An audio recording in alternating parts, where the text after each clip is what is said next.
Si cette année, 49 bourses ont été allouées aux 49 meilleurs candidats de la HSI, ce n'était pas toujours ainsi. En 1818, quand les Anglais instituèrent le système de lauréats, ils octroyaient une seule bourse aux meilleurs candidats garçons, blancs ou privilégiés qui pouvaient avoir accès au Collège royal.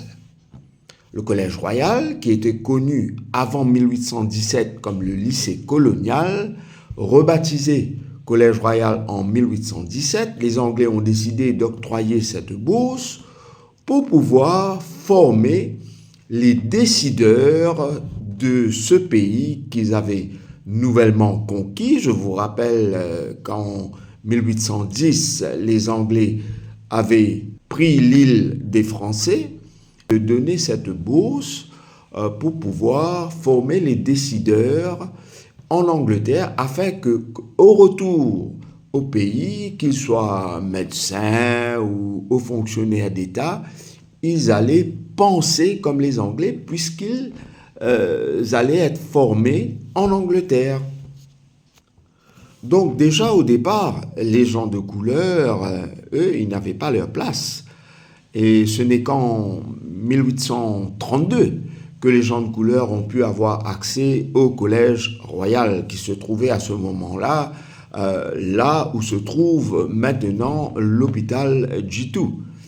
À partir de 1845, les bourses furent attribuées de manière beaucoup plus régulière, et ce, suite à la demande, à l'insistance de Rémi Ollier dans son journal La Sentinelle, que les bourses ont été, comme je vous dis, allouées de manière très régulière. Une bourse d'abord, et là nous avons des bourses attribuées à des personnes de toute origine, qu'ils soient de couleur, d'origine indienne ou blanche ou de white creoles.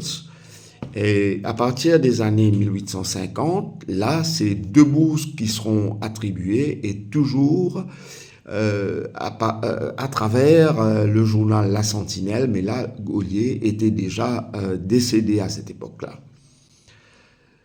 Les lauréats à Maurice, ils ont une relation, une histoire assez proche de la construction du pays. D'ailleurs, ce sont les lauréats qui ont été les premiers à former des partis politiques. Vous avez Onésime Boja, par exemple, qui a été le lauréat et premier député de la population de couleur de Maurice, ayant participé aux élections de 1886, si je ne me trompe. Onésime Boja, qui a pu décrocher la bourse, pour ainsi dire, suite au refus de cette même bourse par Eugène Leclésio. Alors, quand Eugène Leclésio a refusé sa bourse en 1850, c'est Onésime Boja qui était le second qui a eu cette bourse. Le même topo s'est reproduit 8 ans après, quand un autre Leclésio, Henry Leclésio, a refusé la bourse au profit d'un certain Rogers qui est allé étudier la médecine.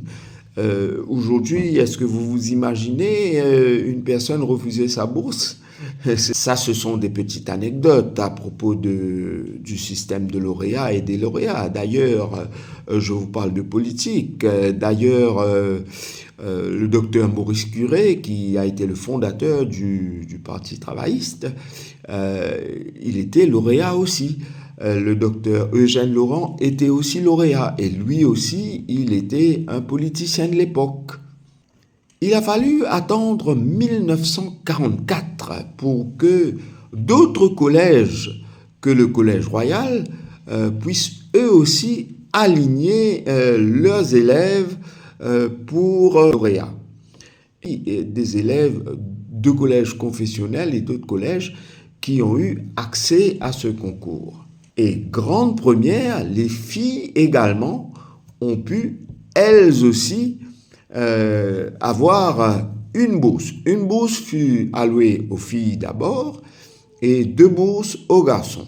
Parmi les premières lauréates, vous avez une demoiselle Erschenroder et une demoiselle Selway, Frances Selway si je ne me trompe.